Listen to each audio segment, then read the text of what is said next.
정관용의 지금 이 사람. 여러분 안녕하십니까? 정관용입니다. 일본이 지난 3월에 내년 새학기부터 중학생들이 사용하는 사회과 교과서에 독도는 일본 영토이며 한국이 이를 불법으로 점거하고 있다, 이렇게 주장하는 검정 교과서를 심의 통과시켰습니다. 여기에 대해서 우리의 시도교육감, 교육 관련 단체들 이 독도 역사 왜곡 시정을 요구하는 성명을 발표하고 반발하고 있죠. 일본 정부가 매년 교과서 검정 결과 발표할 때마다 우리는 또 항의하는 이런 모습 되풀이되고 있습니다. 자, 이런 가운데 독도가 국제법적으로 대한민국 영토임을 입증할 수 있는 명백한 역사적 자료가 하나 제시가 됐어요. 2차 세계대전에서 패배한 일본에게 당시 연합국 최고 사령관이 내린 지령, 바로 스카핀 677-1호라는데요. 오늘은 바로 이 스카핀 677-1을 직접 발견해서 독도와 스카핀 677-1이라고 하는 책을 펴내신 한국거민정 교과서협회 성삼재 이사장을 만나보겠습니다.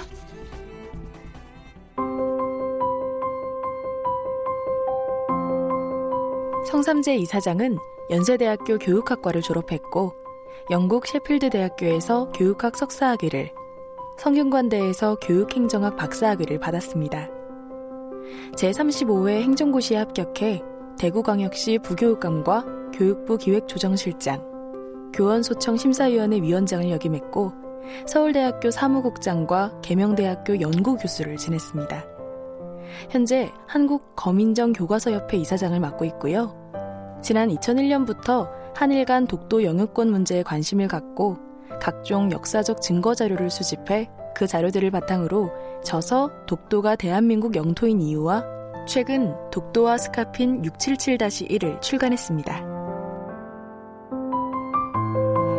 네, 현재 한국거민정 교과서협회 이사장 성삼재 이사장 나오셨습니다. 어서 오십시오. 예, 안녕하십니까. 네, 행정고시 하시고 교육부 공무원을 오래 하셨네요. 예, 서울시교육청 근무하고 교육부에 근무했습니다. 그러니까요. 예. 근데 역사연구, 독도연구랑 어떤 인연이 2001년부터 벌써 20년째 이걸 하셨네요. 예, 2001년에 네. 그때 이제 월드컵 한 해 앞둔 시점에 네.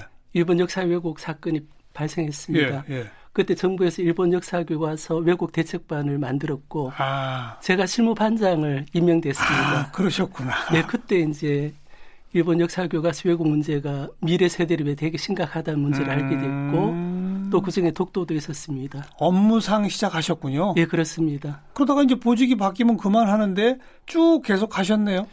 왜냐하면 이제 그때 분석한 교수님이라든지 대책 반원들이 그 당시가 이제 한일 관계가 제일 좋을 때였습니다. 김대중 대통령하고 일본 총리가 미래를 위한 세대 담화도 발표하고 그래서 앞으로는 한일 관계가 더 좋을 거라고 했는데 거기에 참석한 한 교수님께서 그렇지 않다. 이 역사교과서 왜곡이 미래 세대를 위해 심각하다. 그러고 이제 한 교과서에서 독도를 다케시마를 한국이 불법 점령하고 있다는 게 한 교과서에 있었습니다. 그때 처음 시작한 거예요. 예. 그래서 이제 그걸 보고는 그때 일본 외무성이나 문부성은 우리가 시킨 게 아니라고 했지만 분석에 참여한 교수님께서 이거는 일본 체제로 봤을 때 지금 이제 전쟁이 시작되는 거라고 봐야 된다. 그래서 이제 저희들이 그분 교수님 이제 받아들이고 이제 심각하게 고민했죠. 이거를 이제 저희들은 한 대책반 몇 달 하면 원부서로 복귀하는데 이걸 어떻게 할까? 그래서 이제 저희들이 이 문제를 이제 처음 몇 달간 봤으니까 다음 이 자리에 오는 사람들을 위해서 계속 우리 조사한 거를 이어주자. 그래서 계속 조사하고 연구하게 된 것입니다. 저희들 이제 기억 속에 옛날 뭐 고려, 조선 이때부터의 기록부터 시작을 해서 울릉도 독도가 우리 영토로 표시된 지도를 찾아내는 일부터 시작을 해서 일본 사람들이 그린 지도에도 독도가 우리나라로 돼 있더라. 예, 예. 뭐 이런 것도 찾아내고 예, 예. 뭐 그런 기억은 많이 나거든요. 예, 예. 그러니까 주로 고문서들이죠. 예, 고지도나 그렇습니다. 고문서. 예, 예. 거기서 역사적으로 명백히 독도는 우리 한국 땅이다. 한국 영토였다. 이걸 입증하는 것들은 기억이 납니다. 예, 예. 그런데 이번에 발견하신 거는 이게 일본이 전쟁 진 그 이후예요? 그렇습니다. 오. 그 예를 들어 우리 이제 태전관 지령이라든지 고지도 거기에 대해서는 워낙 우리 역사적 기록이 명확하기 때문에 그렇죠. 일본이 반론을 제시하기 어렵습니다. 그렇죠. 그런데 이제 지금 이제 연합국 최고사령관 지령은 그 전쟁이 끝나고 6년 7년 있다가 그 샌프란 강화조약 때 일어난 일이거든요. 샌프란시스코 강화조약 체결 때. 예. 근데 저희들은 우리하고 중국은 초대받지 못했기 때문에 그 과정에 무슨 일이 일어났는지를 우리가 기록도 없고 잘 모릅니다. 예. 그래서 이제 일본은 이거를 이제 그 히든 카드로 남겨놓다가 이제 원래 이제 고등학교 일본 교과서에 보면은 샌프란시 강화조약 체결 과정에서 한국이 불법적으로 점유했다. 그런 주장이 나와요? 예, 있습니다. 그러니까 이제 일본이 이제 2005년부터 하나하나 했는데 이제 샌프란 강화조약은 그 미리부터 준비했던 거죠. 그래서 이제 이 자료가 잠깐만요. 그러니까 샌프란시스코 강화조약이 1951년 9월 8일 날 체결됐습니다. 51년 9월 8일. 그다음 그 이듬해 4월 28일 날 발효가 되고 그 과정에서 이제 독도가 문제가 됐죠. 그러니까 일본이 45년 패망하고 일본을 연합군 사령관이 우리로 치면 미군정 시절처럼 해방 이후에 미군정 3년 하지 않았습니까? 그것처럼 일본을 연합국 사령관이 지배했나요? 통치했나요? 그러니까 이제 영어로 사령관이 커맨더, 최고 사령관이 스프링 커맨더, 연합군을 알리드 파워라고 부릅니다. 그러니까 스프링 커맨더 포 알리드 파워 스캡이라고 해서 메가드가 초대 연합국 최고 사령관이었고 그다음 이제 인스트럭션은 이제 지시, 지령. 그러니까 스카피는 연합국 최고 사령관 지령인 겁니다. 아, Supreme Commander for Allied Power. Allied Powers Instruction Note. 예, 그런데 이제 그걸 줄여서 스카핀. 예. 연합국 최고 사령관 지휘가 그 당시 독일 그게 45년부터 몇 년까지였죠?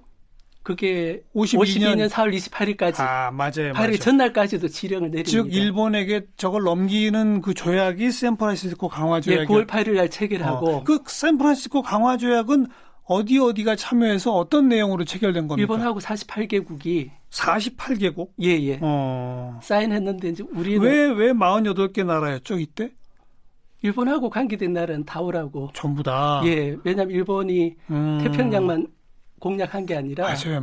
곳곳을 다 했기 때문에. 그런데 우리랑 중국은 왜냐하면 우리가 남북으로 나눠져 있기 때문에 그다음 전쟁 중이었습니다. 그래서 그러기도 하고 이제 우리는 일관되게 대마도를 우리가 승전국이니까 대마도를 달라고 욕을 했죠. 그리고 이제 중국은 내전이어서 이제 중국 내전, 우리나라도 한국 전쟁 뭐 이런 이유 때문에 그래서 48개국과 일본이 어떤 내용으로 서명한 거예요? 우선은 이제 포츠담 선언을 얘기해야 되는 게. 아이고 이거 오늘 역사 공부 많이 해야 되겠어요. 포츠담 선언은 이제 언제 또 누가 한 겁니까? 그 1945년 5월 8일 날 독일이 항복을 합니다. 이때 이제 일본도 연합국도 일본도 일본이 전쟁에서 이기지 못하리라는 걸 다 알고요. 알죠. 그래서 그때 7월 달에 포츠담에 미국, 영국, 소련, 중국 정상들이 왜 모였냐 하면 미국, 영국, 소련 정상들이 그 독일 영토를 해체하기 위해 모였습니다. 바로 그 일주일 전에 1945년 7월 26일 포츠담 선언을 하죠. 거기 13개 조항으로. 그중에 이제 8번째가 뭐냐면 카이로 선언은 이행돼야 된다. 카이로 선언. 그다음에 일본의 주권은 혼슈, 홋카이도, 규슈, 시코쿠 그리고 연합국이 결정하는 작은 섬으로 결정된다고 아주 이례적으로 일본에 대한 영토 규정을 이래 정합니다. 일본 영토를 미영소중 정상들이 처음에는 이제 미국, 영국, 중국만 사인했고 이제 지나서 8월달 돼서는 이제 소련도 참여를 하죠. 카이로 선언은 이제 우리나라 잘 안 알려져 있는데 왜 이래 카이로 선언에 들어가 있냐면 1945년 4월달에 카이로 선언 발표할 때 이제 루즈벨트 대통령하고 예. 장개석 총독, 처칠이 했는데 루즈벨트 대통령이 서거합니다. 그때 독일이나 일본은 미국 대통령이 돌아가셨으니까 이 전쟁이 어떻게 될지 모르겠다고 이제 희망을 가졌던 겁니다. 그런데 뒤에 들어서 트루만 대통령이 더 강력하게 그래서 카이로 선언 이행돼야 된다는 게 일본 영토 조항에 들어오는데 카이로 선언에 보면 무조건 항복해라. 네, 네. 우리 연합국 영토에 대한 야심이 없다. 근데 세 번째 뭐가 있냐면 한국을 독립시키겠다는 조항이 들어가 있습니다. 43년 12월에. 그러니까 이제 이걸 8호 이제 포츠담 선언 13개 조항 중에 8번째는 일본 영토를 4개 섬하고 작은 섬으로 결정하겠다. 이게 이 조항 외에 카이로 선언 들어가 있는 거는 한국을 독립시키겠다. 그건 그대로 유지된다. 아니 그게 되게 의미가 큰 거죠. 의미가 크죠. 왜냐하면 한국이 그 당시에 독립국도 아니고 일본 식민지였는데 43년부터 이제 이런 조항이 들어가니까 그러니까 독도에 대해서 그냥 적당히 연합군이 판별한 게 아니고 한국의 독립을 유지하기 위해서 43년부터 조사를 해왔던 겁니다. 알겠어요. 그래서 연합국 사령관이 이제 하자마자 제일 중요한 게 영토를 그 지령을 내린 거죠. 네. 포츠담 선언 안에 일본의 영토에 관한 조항이 있는데 이미 그 있었고 앞에 카이로 선언 이행돼야 된다는데 좋습니다. 거기에 한국 독립시켜야 된다는 조항이 있습니다. 자, 이제 우리가 오늘 샌프란시스코 강화조약 얘기를 시작으로 하다가 포츠담으로 갔다가 다시 왔어요. 그리고 이제 그 스카핀 그러니까 연합국 최고 사령관의 지령 이건 뭐 굉장히 양이 많을 거 아니에요. 한 2,635개가 되는데 그중에 이 독도와 관련된 게 뭐가 있는 거예요? 그 전쟁 패전국하고 승전국 사이에 가장 중요한 게 영토입니다. 그렇죠. 남은 2,600개 보면은 뭐 프랑스 화폐를 어떻게 하라, 스페인 화폐로 있는데 이제 영토 조항이 제일 중요하기 때문에 이제 일본이 8월 15일 항복했지만 서명하는 건 9월 2일이거든요. 되자마자 뭐를 선언하냐 하면은 무조건 항복해라, 무장해제하라. 그리고 며칠 있다가 메가더 라인이라는 걸 껐습니다. 그러니까 일본 어민들, 상선들, 군함들은 이쪽으로 오지 말라고 하는 메가드 라인이 영토 조항하고 일치합니다. 그렇겠죠. 그때 독도하고 울릉도, 제주도는 얼씬거리지 마라 그래서 그때부터 52년 4월 28일까지 일본 어민들은 독도, 울릉도 근처도 못 왔습니다. 메가드 라인이 이미 왜냐하면 그 영토 조항은 그것도 문서로 남아 있을 거 아니에요. 다 있죠. 그리고 독도, 울릉도 지도까지도 있을 것이고. 그럼요. 메가드 라인으로 우리가 보는 지도가 알겠어요. 메가드 라인 지도입니다. 그러니까 그때부터 이미 딱 했는데. 근데 그 스카핀 안에 또 그걸 명시해 놨어요? 그렇습니다. 뭐라고요? 어떤 내용으로? 이제 메가드 라인을 먼저 끊어놓고 이제 영토에 관한 게 677호입니다. 그게 1946년 1월 29일인데 왜 그때 늦었냐 하면 일본을 어떻게 통치할까 하는 게 이제 의견이 분분했거든요. 그래서 45년 12월 달 됐어야 모스크바에서 삼상회의 때 연합국을 이렇게 통치하자고 연합국이 통치하자고 해서 국동위원회가 만들어집니다. 그래서 국동위원회 검토를 거친 다음에 29일 날 677호 영토에 관한 조항을 그 지령을 내리죠. 거기에 보면 어떻게 돼 있냐면은 그 명확하게 돼 있습니다. 영어로. 일본의 정의, The Definition of Japan. 그리고 이거는 포츠담 8호하고 관련돼 있다. 첫 번째가 이제 일본 영토는 혼슈 4개의 섬. 4개 섬하고 대마도도 들어갑니다. 대마도까지. 왜냐하면 이제 한국이 대마도를 달라고 하니까 안 적어 나누면 문제가 되겠다 싶어서 안 된다는 표시군요. 하고 이제 그다음에 이제 다음 섬들은 빠진다고 돼 있는데 A, B, C에 A에 이제 한국의 울릉도, 독도, 제주도는 일본 영토가 아니라고 이제 못 박아 돼 있죠. 거기도 독도가 나와요? 리안쿠르트 섬이라고 표시되어 있습니다. 다케시메라고 돼 있고. 그다음에 이제 B는 이제 일본으로 봤을 때 서해안이 제주도, 독도, 울릉도고 이제 B는 동쪽하고 남쪽에 경계를 합니다. 북이 30도 이내만 일본 땅이다. C는 이제 북쪽 경계. 북방 열도랑 예, 쿠릴 열도하고 연결되겠군요. 하부마이시코탄. 그러니까 쿠릴 열도의 하부마이시코탄은 일본에서 제외된다. 알겠어요. 이게 북방 영토 사기심입니다. 네. 그게 46년도에 그게 A, B, C가 A는 우리랑 분쟁, 예. B는 중국이랑 분쟁, 예, 그렇습니다. C는 러시아랑 분쟁. 예, 근데 그때 이미 이제 명확하게 해놨군요. 명확하게 해놨습니다. 하고 이제 5년이 흘렸죠. 6년이 예. 흘러서 이제 51년에 돼서 이제 그때 이제 보통 그 당시에 전쟁 룰은 이게 전쟁 이기는 쪽이 네. 적국의 영토를 가져가는 게 일반적인 룰이었습니다. 당연하죠. 당연하죠. 그래서 이제 우리는 대마도를 달라고 했고 소련은 그 당시 기록을 보면 홋카이도를 달라. 왜냐하면 그 오키나와를 일본이 신탁 통치하게 되지 않습니까? 그렇죠. 그러니까 오키나와를 가지게 되면 우리는 홋카이도를 달라고 하는 게 분쟁이 있었고 그 다음에 일본한테 피해를 입은 나라들이 이제 동아시아 국가도 있지만 호주하고 뉴질랜드도 되게 맞아요. 직접적으로 피해를 입었습니다. 그렇죠. 그래서 일본이 항복했을 때는 우리가 태평양의 섬들을 우리가 뭐 신탁 통치하든 관여하지 않을까 기대를 가졌던 거고요. 예. 그래서 실제 이제 46년하고 51년 강화조약이 체결될 때까지 여러 나라들이 미국을 상대로 연합국을 상대로 영토 로비를 하죠. 예, 그렇기 때문에 이제 영토 문제는 우리만 관계되는 게 아니라 연합국 전체의 문제가 됐습니다. 그런데 대마도도 홋카이도도 결국은 일본이 그냥 다 갖게 됐군요.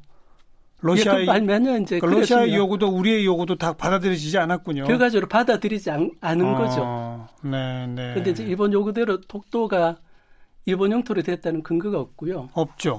그런데 이제 일본은 그런데 아무튼 그 45년부터 51년 그 사이에 독도가 자기네라고 하는 명확한 뭐가 있었다고 주장하는 거예요? 그 강화조약 초안을 만들지 않습니까? 예. 미국도 만들고 영국이 만들었습니다. 예.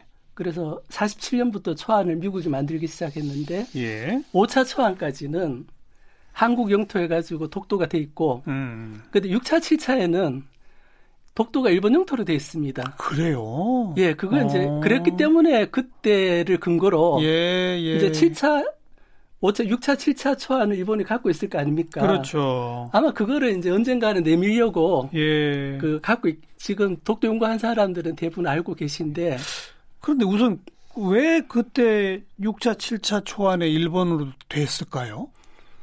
그 50년도에 6.25 전쟁이 일어나지 않습니까? 그렇죠. 그러고 소련하고 미국하고는 이제 벌써 이제 이념을 달리한 이념 논쟁을 겪었고. 그렇죠. 그 45년 8월 15일에는 이제 패전국을 해체해야 되겠다는 게 연합국 공동 생각인데 한 3년 4년 흘러가면서 이제 일본은 장차 미국의 동맹국이 될 거였죠. 그래서 일본 요구를 많이 이제 들어주게 되고 들어주는데 그 중에 하나가 오키나와입니다. 카이로 선언하고 포츠담선을 엄격하게 적용하면 쿠릴 열도는 일본의 침략으로 얻은 영토가 아닙니다.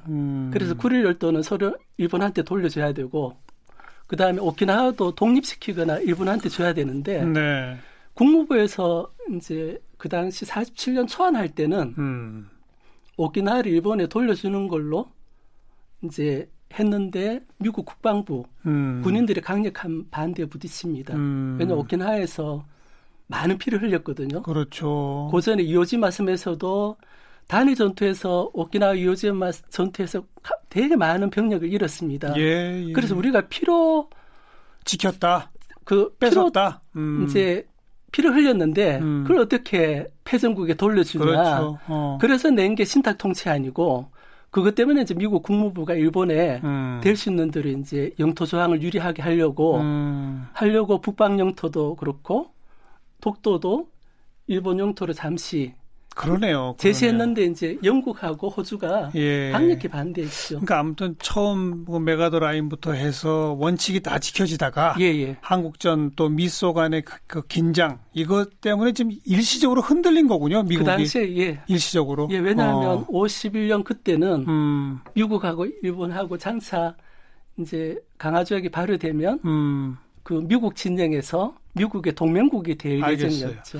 그러면 이 스카핀 677호가 영토 관련 조항이라고 그랬잖아요. 예. 이번에 새로 발견하셔서 책으로까지 낸 677-1은 뭐예요, 그럼? 그러니까 677을 보완하는 건데 지금 일본의 주장은 뭐냐 하면 677은 인정합니다. 네. 근데 거기에 보면 뭐라고 되어 있냐면 677은 1946년 1월 달에 낸 거에는 이 지령은 포츠담 8호에 관한 연합국 최종 결정 아니라는 단서가 붙어 있습니다.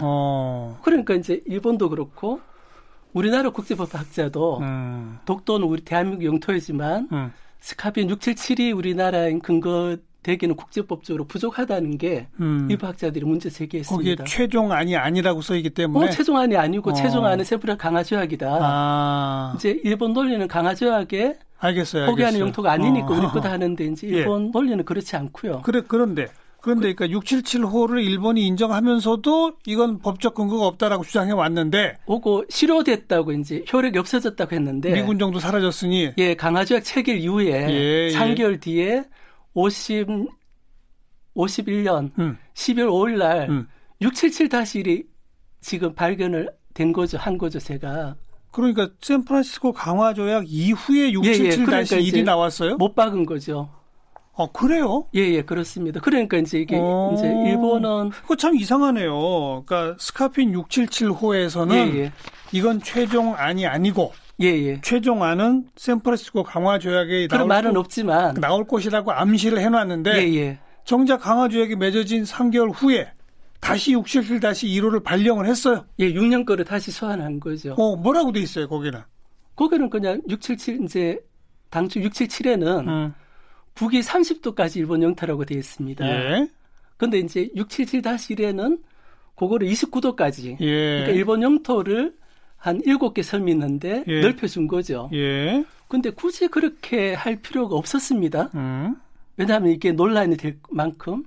그런데 지금 이제 우리나라는 안 알려준 것 중에 하나가 51년 9월 8일에 이제 강화조약을 체결하지 않습니까? 그때 각국의 이제 정권 대사들이 샘플한테 다 모였습니다. 그 사흘 전에 존 포스터 그 댈러스 그 나중에 국무장관도 되는데 그 정권 대사께서 연합국 대표들을 놓고 연설한 게 지금 기록이 있습니다. 그게 이제 우리 학자들에 대해서는 별로 신용학 교수님이 이제 원래 처음 얘기를 했고요.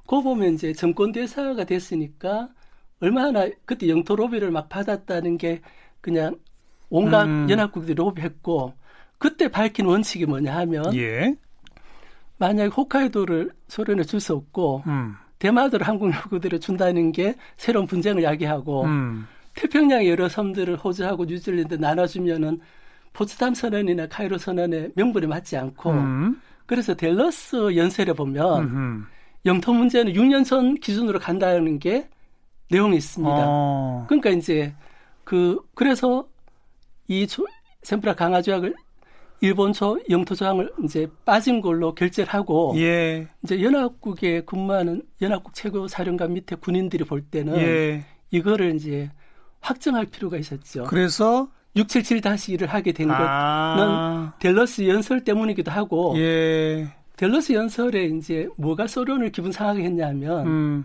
샌프란시스코 강화조약에는 쿠릴 열도만 있고 하부마이 시쿠타는 없습니다. 그래서 물었습니다. 다른 연합국에서. 왜냐하면 쿠릴 열도는 있고 하부마이 시쿠타는 어떻게 되는 거냐. 그랬더니 그거는 서명한 다음에 국제사법재판소에서 판결 내면 된다. 이런 게 이렇게 얘기를 하니까 소련이 서명을 안 하게 됩니다. 그러니까 소련 서명 안 하게 된 게 여러 가지가 있는데 그중에 하나는 우리가 홋카이도 달라고 한 걸 안 주고 그다음 쿠릴 열도도 어디까지 쿠릴 열도냐는 논쟁이 되죠. 그래서 서명을 안 하니까 그 연합국 국동위원회 측에서는 되게 당혹스럽죠. 왜냐하면 강화조약이라는 게 제일 중요한 게 패적으로 영토를 확정하고 하는데 소련이 서명 안 하고 한국도 서명 안 했고 중국도 서명 안 한 거니까. 그러다 보니 677-1호는 일본을 위해서도 연합국 최고사령관의 지령을 내리게 된 원인이 됩니다. 샌프란시스코 강화조약에 비어있는 대목을 확정적으로 채우는 내용이군요. 그렇습니다. 그래 뭐라고 써 있어요? 677-1호가.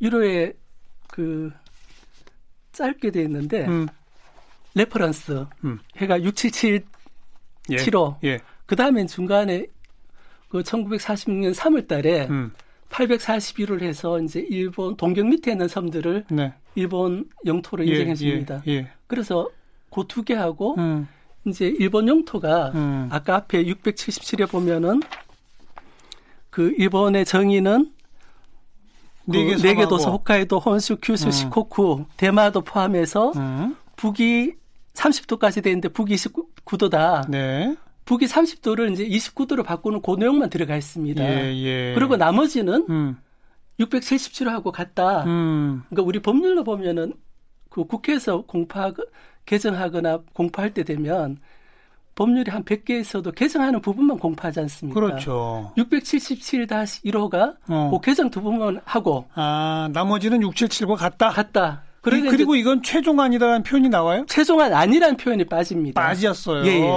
그리고 이제 일본은 이제 어떻게 주장하냐면 강화지역이 체결되면 연합국 최고사령관 지령이 2635개 되는데 이게 다 실효가 된다 하는데 이제 1951년 9월 8일 위에 보면 연합국이 폐지할 지령하고 남겨둘 지령하고 하나하나 그 정비를 해 나갑니다. 네. 그래서 반은 폐지가 되고 그래서 677-1호처럼 되게 중요한 거는 옛날 거 다시 2로 붙이죠. 그래서 계속 살아있게 놔뒀다. 예. 지금 이 자료는 일본도 갖고 있죠? 일본도 갖고 있죠. 뭐라고 해요? 제가 뭐라고 그래요? 얘기를 안 하죠. 아무 말도 안 해요? 예, 왜냐하면 이제 저는 이 자료를 교육부에 기조실장 할 때, 교육부에 근무할 때 이제 일본에서 구했습니다. 그랬겠죠. 왜냐하면 이런 자료가 있으니까 한 2635개 되니까 지령이 어떤 건 한 장, 길어도 3장 넘지 않습니다. 그냥 다 출력해서 갖고 있다가 이제 서울대 사무국장 가기 전에 이제 제가 20년 동안 모은 독도 자료를 정리하려고 이제 하나하나 보다 보니까 내용이 그렇게 돼 있고 시점이 딱 드러나 있더라. 네, 왜냐하면 제목이 그냥 영어로 보면 제목 보면 일본 외곽 지역에 대한 일본으로부터 정부 및 행정 분리라고. 네, 일본도 677-1이 자기네한테 명백히 불리하다는 걸 아니까 아무 말도 안 하고 있는 거겠죠. 아니요, 제대로 조사한 사람이 없는 것 같아요. 일부러 조사를 안 하고 있겠죠. 일본하고 우리하고 다른 게 우리는 학문의 자유가 보장되어 있지 않습니까? 저처럼 공무원들이 조사하는데 일본의 영토는 엄금기 사항입니다. 알아요. 독도와 스카핀 677-1호 책을 갖고 오셨습니다. 우리는 스카핀 677-1 요걸 좀 외워둘 필요가 있을 것 같아요. 한국거민정교과서협회 이사장 성삼재 이사장이었어요. 고맙습니다. 네, 감사합니다.